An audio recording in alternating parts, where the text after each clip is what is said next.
Hi,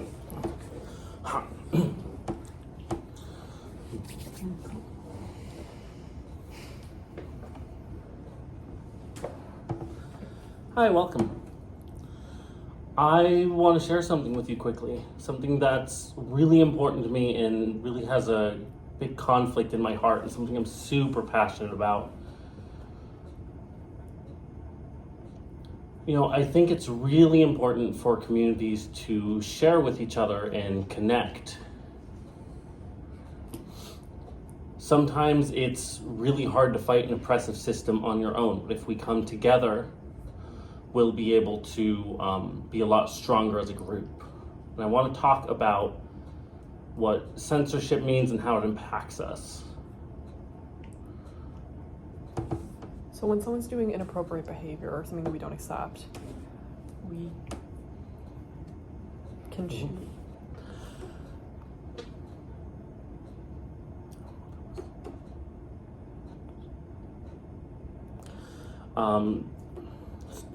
This is something that can really affect us heavily down the line. And as we look at the systems in front of us and try to describe them to each other and share them with each other, it really feels like we're alone. But if we look at each other and really name the oppressors and specify what exactly is happening to us, we can all come together and suddenly we're a large group against this issue instead of one individual. But what if that person who we're attacking has been so far in their life like a very good, outstanding citizen? Are we switching? No, I'm trying to feed you. Mm-hmm. And then we attack them, and it sort of causes that person to not know how to enter the community anymore. And that's really a community responsibility. And that's how we fight this conflict.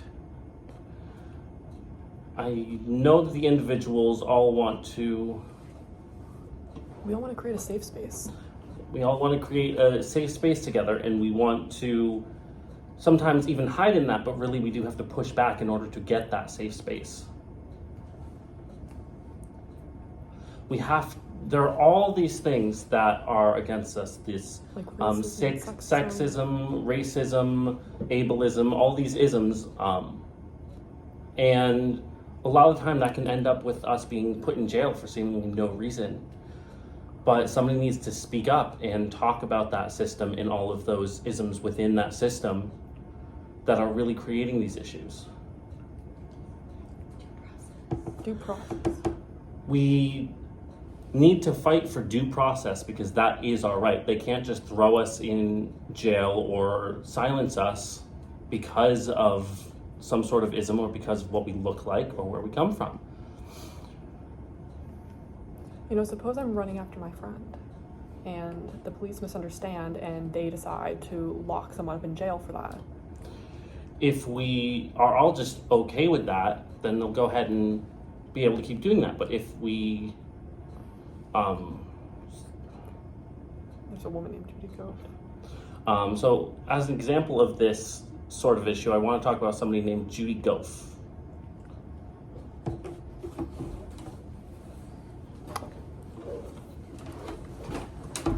So Judy Goff was making a comment about these different sort of people that she's seen trying to shut down the system, and she was signing an apology.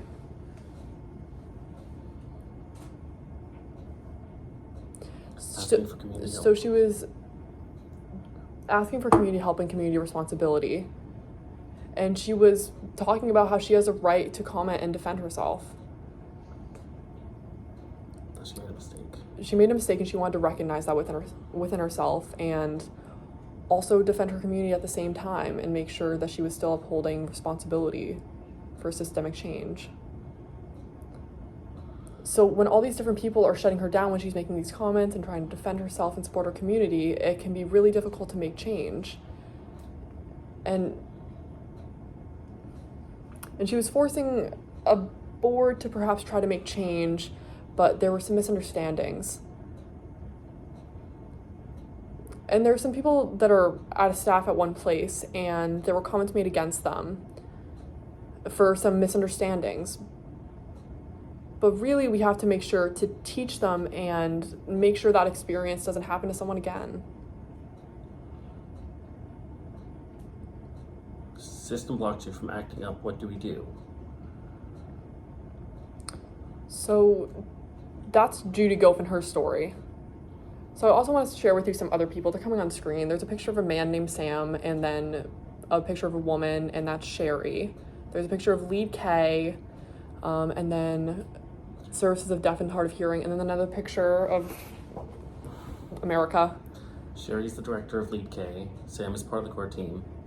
So Sherry and Sam have caused a lot of division in the community, and they really cannot sit down with each other because of all the infighting.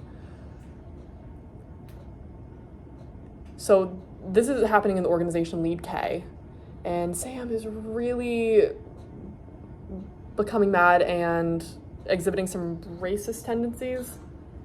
And So- crying out against Sherry about her actions. So really, we have to put a stop to this sort of division, and everyone needs to take responsibility.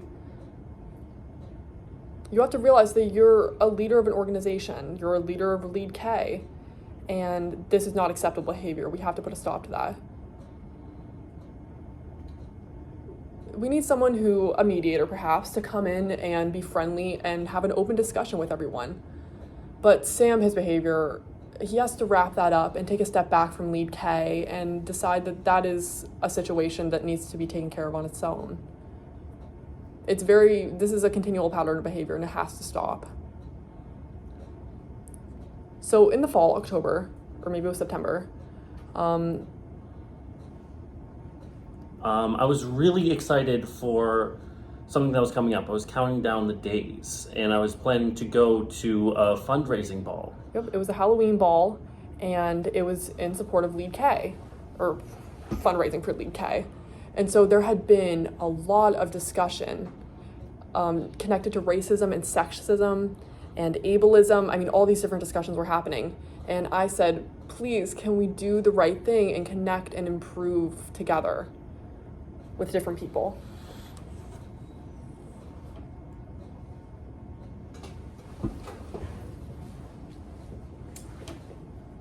So we went to Lead K and we showed them, and they kind of just brushed us off, and we tried to really communicate them, and they were not willing to communicate back. So we said that we weren't feeling comfortable, and people were just disgusted and had a lot of conflict, and the community was divided, and we were all fighting. We were trying to improve, but it wasn't working. And Sherry was just getting more and more upset, and we were trying to have a sit-down conversation. And we know how important she was to Lead K, so we were. But it was just not, the comments that were being made were just not acceptable. So we had Sam come sit down, and we had somebody from NBDA come sit down and have an open discussion. And there were two requirements. The first one was that he could apologize for his racism, for his sexism, for everything else. Or he could drop out and take 6 months to take a break, think about his actions, and then come back. And we would support and believe in him.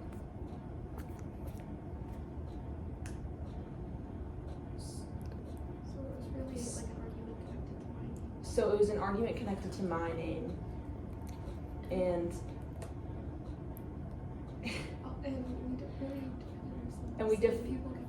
we defended ourselves, but people just kept brushing us off, and it was just wrong.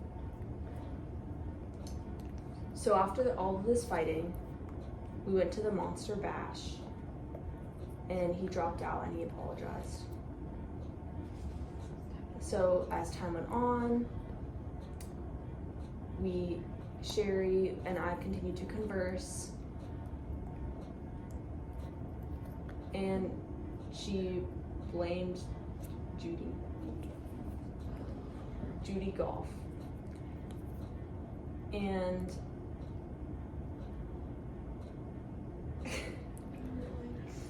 we really need to discuss this one talking point. We're not looking for really complexities. I want to help lead K. I want to support you, but I just wasn't sure.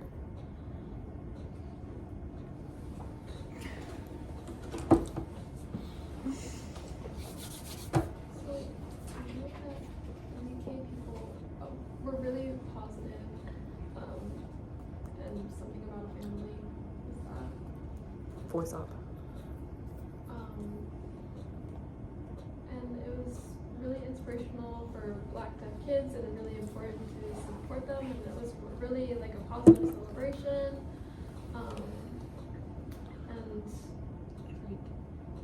Every day was just frustrating. Every day was really frustrating because the NVDA was, we were really trying to get some understanding from Lead K and how we can help support them and protect Black kids from abuse and being taken advantage of and oppression.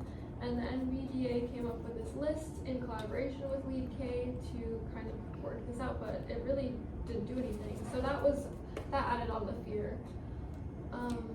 And Sherry just cut it off and ignored it.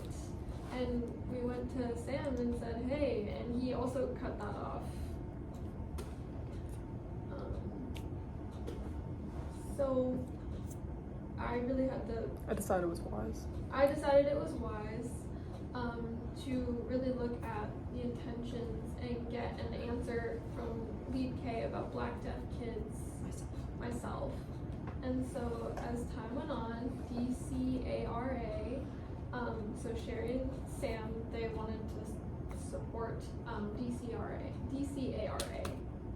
And so this is a video of both Sherry and Sam showing their support for DCARA.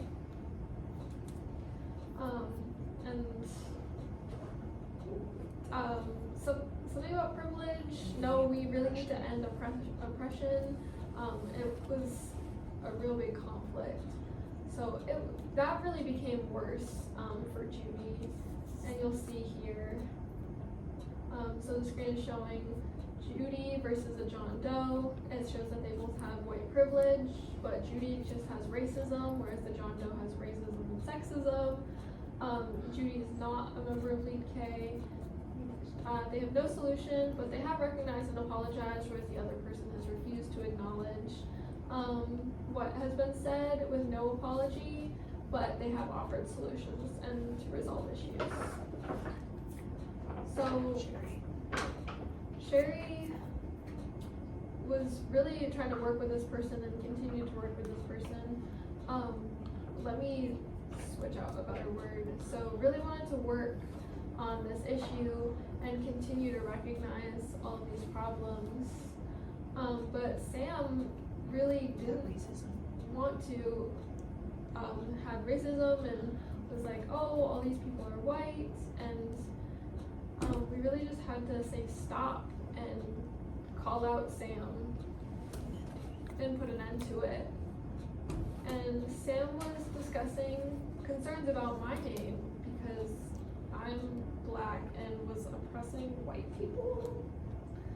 I don't think that's right, but